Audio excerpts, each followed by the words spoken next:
ஓம் நம சிவாய. தென்னாடு உடைய சிவனே போற்றி, எந்நாட்டவர்க்கும் இறைவா போற்றி. ஸ்ரீ குபேரன் டிவி யூடியூப் நேயர்கள் அனைவருக்கும் ஜோதிடர் யோகி ஜெயப்பிரகாஷின் அன்பான வணக்கங்கள். நண்பர்களே, இந்த ராகு கேது பயிற்சி இப்போ நடக்கிறதெல்லாம் உங்களுக்கு தெரிஞ்சது தான். இப்போ நம்ம சொல்லியிருக்கோம்.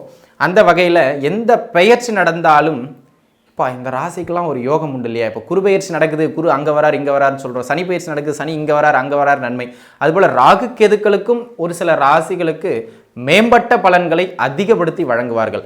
ராகு கேதுக்கள் வழங்குகின்ற பொழுது தொழில் ரீதியாக வளர்ச்சியை கொடுக்கலாம், பொருளாதார ரீதியாக வளர்ச்சியை கொடுக்கலாம், திருமண வாழ்க்கையில் நல்ல ஏற்றங்களை கொடுக்கலாம், இழந்த உடல்நிலையை மீண்டும் பெற்றுக் கொடுக்கலாம். இந்த மாதிரியாக எல்லாவற்றிலும் மேம்போக்காக அதிக அளவு நற்பலன்களை பெறுவது அப்படிங்கிறது ஒரு சில ராசிகள் உண்டுங்க.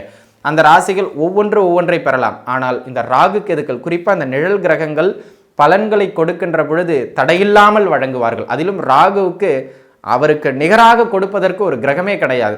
அந்த அமைப்புகளில் நடைபெறுகின்ற இந்த ராகு கேது பயிற்சியின் மூலமாக ஒரு குறிப்பிட்ட 5 ராசி நேயர்களுக்கு ஏனைய 7 ராசிக்காரர்களை விடவும் மேம்பட்ட பலன்கள் அதிகமாக நடைபெறும். அந்த 5 ராசிக்காரர்களை வரிசையாக கூறுகின்றேன் பாருங்கள். முதல் அமைப்பாக மேச ராசி நேயர்கள். இவர்களுக்கு இந்த காலகட்டம் மிக சிறப்பாக அமைகின்றது. அதனை அடுத்ததாக ரிஷப ராசி நேயர்கள். இவர்களுக்கும் இந்த காலகட்டம் மிக சிறப்பாக அமைகின்றது. அதனை அடுத்ததாக துலா ராசி நேயர்கள். இவர்களுக்கும் இந்த காலகட்டம் ஆகச்சிறந்த அமைப்பாக அமைகின்றது. அதனை அடுத்ததாக தனுசு ராசி நேயர்கள். இவர்களுக்கும் இந்த காலகட்டம் ஆகச்சிறந்த அமைப்பாக அமைகின்றது. இறுதியாக மிதுன ராசி நேயர்கள் 5வதாக. இவர்களுக்கும் இந்த காலகட்டம் மிக சிறப்பான காலகட்டம். ஆக மேஷம், ரிஷபம், அதனை அடுத்ததாக துலாம், அதனை அடுத்ததாக தனுசு, அதனை அடுத்ததாக மிதுனம், இந்த 5 ராசி நேயர்களும் இந்த ராகு கேது பயிற்சியினுடைய 5 தலைமகன்களாக விளங்குகின்றார்கள். சரிங்க, இதில் ஒவ்வொரு ராசிக்காரர்களுக்கு ஒரு இடம் கூடுதலாகவும் ஒரு இடம் குறைதலாகவும் இருக்கும். அது எந்தெந்த இடங்களில் ஏற்றம், எந்தெந்த இடங்களில் இறக்கம் அப்படிங்கிறத தொடர்ந்து விரிவாக பார்க்கலாம் வாருங்கள். கடகம். கடக ராசி நேயர்களே, தாயுள்ளம் கொண்டவர்கள், இதிலும் அனைவரிடமும் கனிவாக நடந்து கொள்ளக்கூடியவர்கள், பொது சிந்தனை மேலோங்கிய வண்ணம் காணப்படுபவர்கள். இந்த மாதிரியான குணங்களுக்கு அதிபதிகள் கடகராசியில் பிறந்தவங்க தான். இப்பேற்பட்ட கடகராசி நேயர்களுக்கு இந்த ராகு கேதுவினுடைய பெயர்ச்சி எவ்வாறு அமையப்பெறுகின்றது என்று பார்த்தால் ஓரளவு நன்மை தான். எப்படிங்க நன்மை? அட்டமத்தில் சனி இருக்காருங்க, அவர் எப்படிங்க நம்மளை, உண்மைதான், அட்டமத்தில் சனி இருப்பார், சகலத்தையும் தொந்தரவு செய்வார், மாற்று கருத்து கிடையாது. அதை ஓரளவு ஈடுகட்டும் விதமாக இந்த ராகு கேது பெயர்ச்சியில் 3ஆம் இடத்திற்கு கேது வருகின்றார். ராகு கேது பெயர்ச்சி ஆரம்பித்து 6 மாதங்கள் கழித்து 1 வருடத்திற்கு 11ஆம் இடத்திலே குரு நிலை கொள்ளப் போகின்றார். இது ஓரளவு உங்களை சமாளிக்கும், ஏற்றத்தை கொடுக்கலனாலும் சமாளிக்கும். சரி, என்ன நன்மைகள் நடைபெறும்? வெளிநாடு முயற்சிகளை மேற்கொண்டிருந்தவர்கள் தாராளமாக முயற்சிக்கலாம். அந்த வெளிநாடு வாய்ப்புகள் நன்முறையில் கை கொடுக்கக்கூடிய ஆகச்சிறந்த காலகட்டம். இது முதல் விஷயம். 2வது, இந்த உத்தியோகத்தில் மாற்றம் வேணும், இடமாற்றம் வேணும், இல்லை வீடு மாற்றணும், மனை மாற்றம் வேண்டும் அப்படின்னு யாரெல்லாம் முயற்சித்து கொண்டிருந்தீர்களோ அவர்களுக்கு உத்தியோக மாற்றம், மனை மாற்றம் இரண்டும் நன்முறையில் அமைகின்ற காலகட்டம். அந்த வகையிலே கடகராசி நேயர்களுக்கு மாற்றத்திற்கான காலகட்டம். சகோதர உறவுகளோடு இதுநாள் வரையிலும் இருந்து வந்த சண்டை சச்சரவுகள் ஓரளவு கட்டுக்குள் வந்து அப்படியே கொஞ்சம் கொலாவலனாலும் கூட பிரச்சனை இல்லாமல் தனித்தனியாக இருந்துக்கிட்டாங்க. என்னென்னா என்ன அப்படின்னு கேட்டுக்கிட்டு இருந்துக்குவாங்க. அந்த மாதிரியான ஒரு காலகட்டம். அதேபோல் நீண்ட நாட்களாக ஏதாவது ஒரு பொருளை விற்க முடியல, இதை விற்றா அதை பண்ணிடலாம், இதை விற்றா இதை பண்ணிடலாம்னு ஒரு ஒரு ஒரு விஷயத்தை நிர்ணயித்து வச்சுருந்துருப்பீங்க.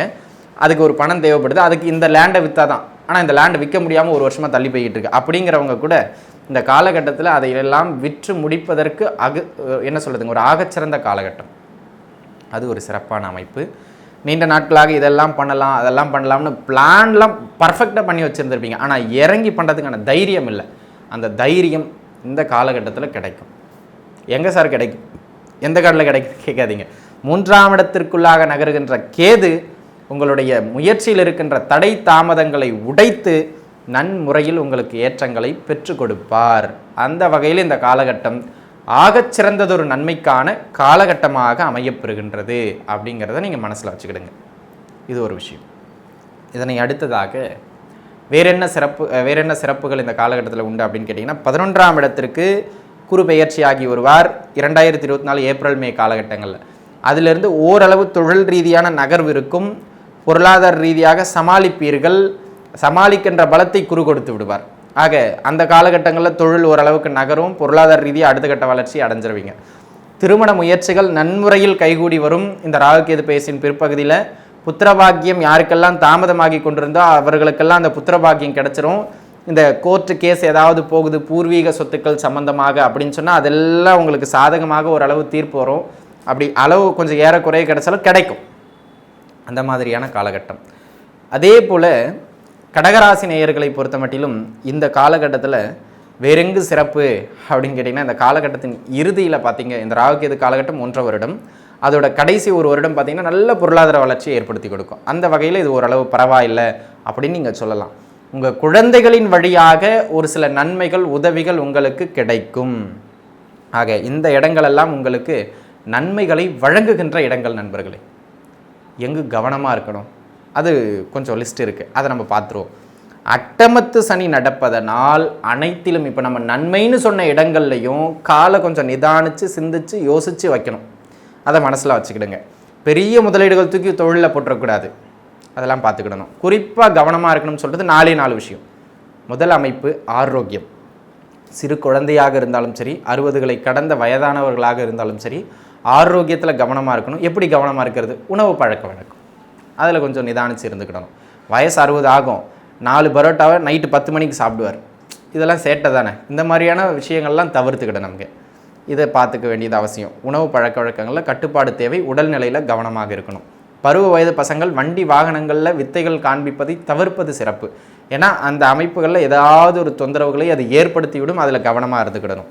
அதை பார்த்துக்கிடுங்க. அது ஒரு அமைப்பு. 3வது குடும்ப வாழ்க்கை. திருமண வாழ்க்கையில் தேவையில்லாத சில குழப்பங்கள், தேவையில்லாத கசப்புணர்வுகளை ஏற்படுத்தும். ஆக அந்த இடங்களில் குடும்ப வாழ்க்கையில் கொஞ்சம் அனுசரித்து விட்டு கொடுத்து போகணுங்கிறத மனசில் பதிய வச்சுக்கிட்டு வேலையை பார்க்குறது சிறப்பு. இல்லை அப்படின்னு சொன்னால் தேவையில்லாத ஏதாவது ஒரு தொந்தரவுகளை, மிஸ் அண்டர்ஸ்டாண்டிங்ஸை லைஃப்பில் ஏற்படுத்திக்கிட்டு வருந்த வேண்டியது இருக்கும். அது அது அது முறையானதாக இருக்காது, பார்த்து இருந்துக்கிடுங்க. அதே போல் வாக்கு கொடுப்பது. யாருக்கும் வாக்கு கொடுப்பதற்கு முன்பாக 1க்கு 2 முறை யோசித்து இதெல்லாம் நம்மளால் முடியுமாங்கிறத யோசித்து வாக்கு கொடுங்க. நீங்கள் வாக்கு கொடுக்க வேண்டாம்னு யாரும் சொல்ல, கொடுக்குற வாக்கை கவனித்து கொடுங்க அப்படிங்கிறத நம்ம பதிவு பண்ணுறோம். அதை மனசில் வச்சுக்கணும். அதே போல் இந்த காலகட்டத்தில் கொடுக்கல் வாங்கல்கள், பணம் கொடுக்கல் வாங்கல், அது கொஞ்சம் பிரச்சனைக்குள்ளாவதற்கான ஒரு மேட்டர். அதனால் அதில் கொஞ்சம் கவனித்து இருந்துக்கிட வேண்டியது ரொம்ப ரொம்ப அவசியமாக இருங்க.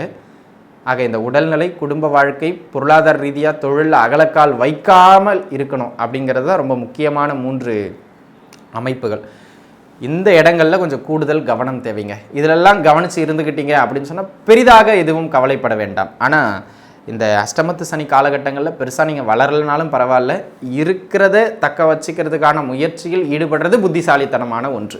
நான் ஏன் உங்களுக்கு பெரிதாக விலக்கி பலன் சொல்லனா, நெகட்டிவான அமைப்புகள் கொஞ்சம் கூடுதல், அதில் கொஞ்சம் நிதானிச்சு இருந்துக்கணும். ஆக பைரவ பெருமானை இறுக பிடிச்சி வழிபாடு செய்கிறதும், உங்களால் முடிந்த தான தர்மங்களை ஏழை எளியவர்களுக்கு கொடுக்கறதும் இந்த காலகட்டங்களில் உங்களுக்கு நல்ல மேன்மைகளை பெற்றுக் கொடுக்கும் அப்படிங்கிறத உணர்ந்துக்கிட்டு அடுத்த கட்டத்தை நோக்கி வளருவதற்கான ஒரு முயற்சியில் ஈடுபட வேண்டும் அப்படிங்கிறது தான் நம்ம பதிவு பண்ணுற ஒரு அமைப்பு. ஆக பைரவ பெருமான் ஆலயத்துக்கு போயிட்டு ஒரு நல்லெண்ணெய் தீபம் ஏற்றி அவர் பாதத்தில் ஒரு விபூதி பாக்கெட்டை வச்சு அதை கொண்டு வந்து தினமும் இட்டுக்கிட்டு வர்றது நல்லது. திரும்பவும் சொல்கிறேன், குடும்பம், பொருளாதாரம், தொழில் அமைப்புகளில் அதிக முதலீடுகள், வாக்கு கொடுக்கறது, கொடுக்கல் வாங்கல், இந்த 5 விஷயத்துலையும் கவனமாக இருக்கணுங்க. இல்லைன்னா அது எப்போ வேணாலும் தொந்தரவுகளை கொடுத்துட்டு போயிடும். அதில் பார்த்து இருந்துக்க வேண்டியது உங்களுடைய கடமை. அதே நேரத்தில் கூடுதலாக தகப்பனாரினுடைய, இதை சொல்ல மறந்துட்டேன், தகப்பனாரினுடைய ஆரோக்கியம் அல்லது தகப்பனாரினுடைய பொருளாதாரம், இதில் ஏதேனும் ஒன்று கொஞ்சம் அசைக்கப்படுவதற்கான வாய்ப்புகள் மிக அதிகம்.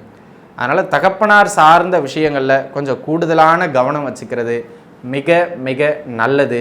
இதை மட்டும் நீங்கள் பின்பற்றிங்க. இந்த தகவல் நிச்சயம் உங்களுக்கு பயனுள்ளதாக அமைந்திருக்கும் அப்படின்னு நான் நம்புகிறேன். மீண்டும் இன்னொரு நல்ல பதிவில் உங்கள் அனைவரையும் சந்திக்கும் வரை உங்களிடமிருந்து விடைபெறுவது உங்கள் ஜோதிடர் யோகி ஜெயப்பிரகாஷ். நன்றி, வணக்கம். ஸ்ரீ குபேரன் டிவியை பார்த்தமைக்கு நன்றிகள். மேலும் இது போன்ற தகவல்களை தெரிந்து கொள்ள ஸ்ரீ குபேரன் டிவியை சப்ஸ்கிரைப் செய்யுங்கள். மறக்காமல் பெல் ஐக்கானை கிளிக் செய்யுங்கள்.